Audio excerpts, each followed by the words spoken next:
ಯಜಮಾನ್ರು ಹೇಳಿರ್ಲಿಲ್ಲ ಅಂದ್ರೆ ನಾನು ಮದುವೆನೇ ಆಗ್ತಾ ಇರ್ಲಿಲ್ಲ.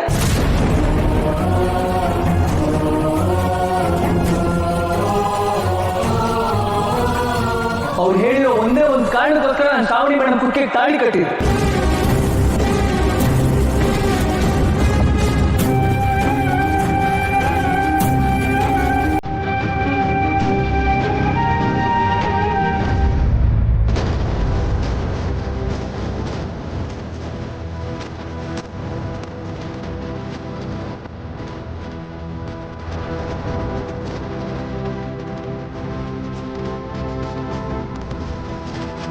ದಯವಿಟ್ಟು ಯಜಮಾನ್ರಿಗೆ ಏನೇನೋ ಪಟ್ಟ ಕಟ್ಬೇಡಿ.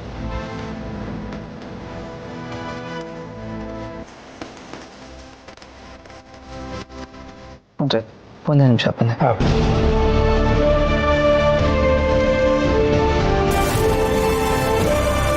ಕ್ಷಮಿಸಿ ವೀರೇಂದ್ರ ಸರ್, ಈ ಮದ್ವೆ ಬಗ್ಗೆ ನಮಗೆ ತಪ್ಪು ಮಾಹಿತಿ ಬಂದಿತ್ತು. ಈಗ ಸುಬ್ಬು ಅವ್ರು ಹೇಳಿದ ಮಾತು ಕೇಳಿ ಎಲ್ಲ ಕ್ಲಿಯರ್ ಆಯ್ತು. ಈಗಲಾದರೂ ನಿಮಗೆ ಸತ್ಯ ಏನು ಅಂತ ಗೊತ್ತಾಯ್ತಲ್ಲ, ದಯವಿಟ್ಟು ಈ ಗಾಳಿ ಸುದ್ದಿಗಳಿಗೆ ಕಿವಿ ಕೊಡಬೇಡಿ.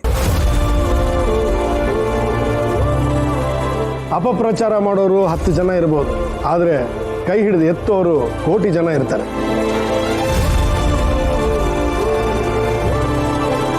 ಅವರು ಕೂಗಾಡಲ್ಲ, ಅರ್ಚಾಡಲ್ಲ ಅಷ್ಟೇ. ಒಳ್ಳೆ ಜನಗಳು ಸುಮ್ಮನಿರ್ತಾರೆ ಅಂತ ಮಾತ್ರಕ್ಕೆ ಅವರು ಕೈಲಾಗ್ದವ್ರು ಅಂತಲ್ಲ, ಅವರು ಕೆಸರಿಗೆ ಕಲ್ಲು ಹೊಡೆಯಲ್ಲ ಅಷ್ಟೇ.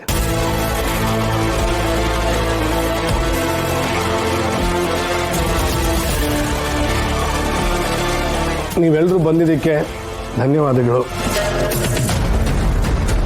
ತಿಂಡಿ, ಟೀ, ಕಾಫಿ ಎಲ್ಲ ಸಿದ್ಧವಾಗಿದೆ. ದಯವಿಟ್ಟು ತಿಂಡಿ ಮಾಡ್ಕೊಂಡು ಹೋಗಿ. ಬರ್ತೀನಿ. ಏನು ನೋಡಿದೆ, ನಾವು ಏನೇ ಪ್ಲಾನ್ ಮಾಡಿದ್ರು ಎಲ್ಲ ಉಲ್ಟಾ ಆಗುತ್ತೆ. ಈ ಸುಬ್ಬು ಬಂದು ಎಲ್ಲರೂ ಬಾಯಿನ ಮುಚ್ಚಿಸ್ಬಿಟ್ಟ. ಇಲ್ಲ ಮಾಡಿ, ಆಗಿದ್ದೆಲ್ಲ ಒಳ್ಳೇದಕ್ಕೆ. ಸುಬ್ಬು ವೀರು ಮಾತಿಗೆ ಬೆಲೆ ಕೊಟ್ಟು ಮದುವೆ ಆಗಿದ್ದೀನಿ ಅಂತ ಹೇಳ್ದ. ವೀರುನ ಅಪಪ್ರಚಾರದಿಂದ ಕಾಪಾಡಕ್ಕೆ ಹೋಗಿ ಈಗ ಸುಬ್ಬುನೇ ಸಿಕ್ಕಾಕೊಂಡಿದ್ದಾನೆ. ಮಾಮ್, ಏನು ಹೇಳ್ತಿದ್ಯಾ ನೀನು? ನೋಡು, ಯಾವುದೇ ಹುಡುಗಿ ತಾನು ಮದುವೆ ಆಗೋ ವ್ಯಕ್ತಿ ಅವಳನ್ನ ಪ್ರೀತಿಸಿ ತಾಲಿ ಕಟ್ತ ಅಂತ ಹೇಳಿದ್ರೆ ಅವಳ ಜೀವನ ಎಲ್ಲ ಸಂತೋಷವಾಗಿರ್ತಾಳೆ. ಇನ್ನೊಬ್ರು ಮಾತಿಗೋಸ್ಕರ ಅವಳಿಗೆ ತಾಳಿ ಕಟ್ತ ಅಂತ ಹೇಳಿದ್ರೆ ಅವಳ ಜೀವನ ಅಲ್ಲೇ ಮುಗ್ದು ಹೋಯ್ತು ಅಂತಾನೆ ಅರ್ಥ. ಈಗ ಶ್ರಾವಣಿಗೂ ಹಾಗೆ ಅನ್ಸಿರುತ್ತೆ, ಅದಕ್ಕೆ ಅವಳಿದ್ದು ಹೋಗಿದ್ದು. ಅಂದರೆ ಅವರಿಬ್ಬರ ಮಧ್ಯೆ ಈಗ ದೊಡ್ಡದಾಗಿ ಬೆಂಕಿ ಹಚ್ಕೊಳುತ್ತೆ. ಆ ಬೆಂಕಿಗೆ ನಾವು ತುಪ್ಪ ಸುರಿಬೇಕು ಅಷ್ಟೇ. ನಾನು ಏನ್ ತಪ್ಪು ಮಾಡಿದ್ದೀನಿ ಸುಬ್ಬು?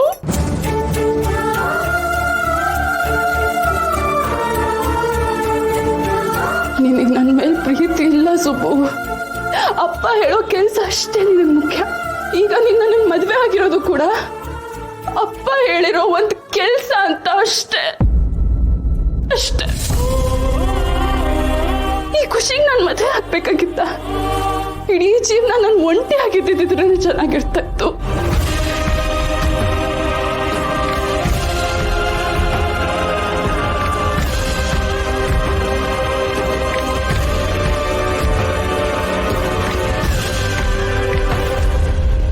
ಮೇಡಮ್,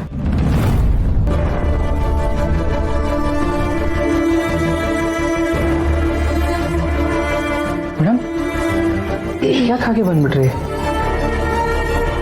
ಏನಿಲ್ಲ ಸುಬ್ಬು, ನಿನ್ನ ಹತ್ರ ಒಂದು ರಿಕ್ವೆಸ್ಟ್ ಇದೆ. ರಿಕ್ವೆಸ್ಟಾ? ಆರ್ಡ್ರ್ ಅಂತ ಹೇಳಿ ಮೇಡಮ್. ನೀವೇನೇ ಹೇಳಿದ್ರು ಅದು ಮಾಡೋದು ನನ್ನ ಕರ್ತವ್ಯ. ಹೌದು, ಅಪ್ಪ ಏನೇ ಹೇಳಿದ್ರು ಮಾಡ್ತೀಯ. ನಾನು ಅಪ್ಪನ ಮಗಳನ್ನೋ ಕಾರಣಕ್ಕೆ ನಾನೇನೇ ಹೇಳಿದ್ರು ಮಾಡ್ತೀಯ ಅಲ್ವಾ? ಕರೆಕ್ಟು. ಹೇಳಿ, ನಾನೇನು ಮಾಡಬೇಕು? ನನ್ನನ್ನು ಒಂದು ಜಾಗಕ್ಕೆ ಕರ್ಕೊಂಡು ಹೋಗ್ತೀಯಾ? ಅಷ್ಟೇನಾ? ಹೆಂಗೂ ಪ್ರೆಸ್ ಮೀಟ್ ಮುಗ್ದಿದೆ, ನೀವೆಲ್ಲ ಹೇಳ್ತೀರ ಅಲ್ಲ ಕರ್ಕೊಂಡು ಹೋಗ್ತೀನಿ. ಎಲ್ಲಿ ಹೋಗ್ಬೇಕು ಹೇಳಿ? ಬಾ ಹೇಳ್ತೀನಿ.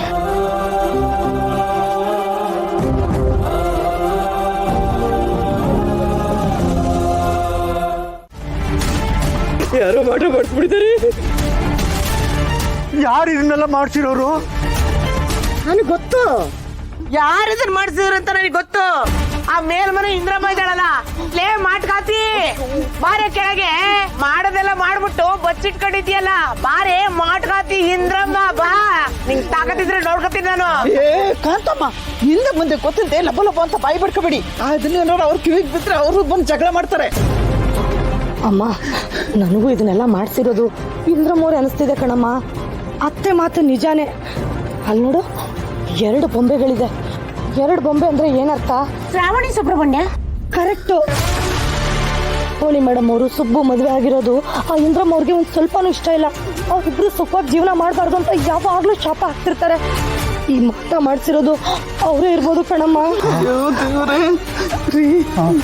ಇವ್ರು ಹೇಳ್ತಿರೋದೆಲ್ಲ ಕೇಳ್ತಾ ಇದ್ರೆ ನನಗೂ ತುಂಬಾ ಭಯ ಆಗ್ತಿದ್ದಾರೆ. ನನ್ನ ಮಕ್ಳ ಮೇಲೆ ಯಾಕೆ ಅವ್ರಿಗೂ ಅಷ್ಟು ಹೊಟ್ಟೆವ್ರಿ ಅಂತ ಅರ್ಥ ಆಗ್ತಿಲ್ಲ. ಯಾವಳೆ ಅವಳು ನನ್ನ ಕರೆದಿದ್ದು? ನಿಮ್ಮ ಹತ್ರ ಜಗಳ ಆಡೋದ್ ಬಿಟ್ರೆ ಬೇರೆ ಕೆಲಸ ಇಲ್ವಾ ನನ್ಗೆ? ಕೆಲಸ ಯಾಕಿರಲ್ಲ, ಮಾಡೋದೆಲ್ಲ ಮಾಡ್ಬಿಟ್ಟು ಬಂದ್ಬಿಟ್ಲು ಮಾಟ್ಗಾತಿ ಇಂದ್ರಮ್ಮ. ಏಯ್ ಏನ್ ಮಾತಾಡ್ತಿದ್ಯಾ? ಇಂದ್ರಮ್ನವ್ರೆ ಏನಿದೆಲ್ಲ? ನಾನೇನ್ ಮಾಡ್ದೆ? ಅಯ್ಯೋ ಅಯ್ಯೋ ಅಯ್ಯೋ ಅಯ್ಯೋ ಯಾರೋ ಮಾಟ ಮಾಡಿಸ್ಬಿಟ್ಟಿದ್ದಾರೆ. ಚೆ 2 ಬೊಂಬೆ ಬೇರೆ ಇದೆ. ಓ ಹೊಸದಾಗಿ ಮದ್ವೆ ಆಗಿರೋ ಮದುಮಕ್ಳು ಮನೆಗ್ ಬಂದಿದ್ದಾರೆ. ಇದು 2 ಸಲ ಮದ್ವೆ ಆದವರು. ಎಲ್ಲ ಆದ್ರೂ ಮಾಟ ಮಾಡ್ಸಿದ್ದಾರೆ ಅಂದ್ರೆ ಮುಗೀತು ಬಿಡಿ, ಅವ್ರ ಜೀವನ ಹಾಳು. ಯಾವುದೇ ಕಾರಣಕ್ಕೂ ಅವರಿಬ್ರು ಒಟ್ಟಿಗೆ ಇರಲ್ಲ, ಅವ್ರ ಜೀವನ ನಾಶ ಆಗಿ ಹೋಗುತ್ತೆ. ಅಯ್ಯೋ ಬಿಟ್ಟು ಅನ್ನಿ. ಅಯ್ಯೋ ಎಷ್ಟು ಖುಷಿಯಾಗಿ ಮದ್ವೆ ಮಾಡ್ಸ್ಕೊಂಡ್ ಬಂದು ಕರ್ಕೊಂಡ್ ಬಂದ್ರಿ, ನೋಡಿ ಈ ತರ ಆಗೋಗಿದೆ. ಏನ್ ಮಾಡಕ್ಕಾಗತ್ತೆ?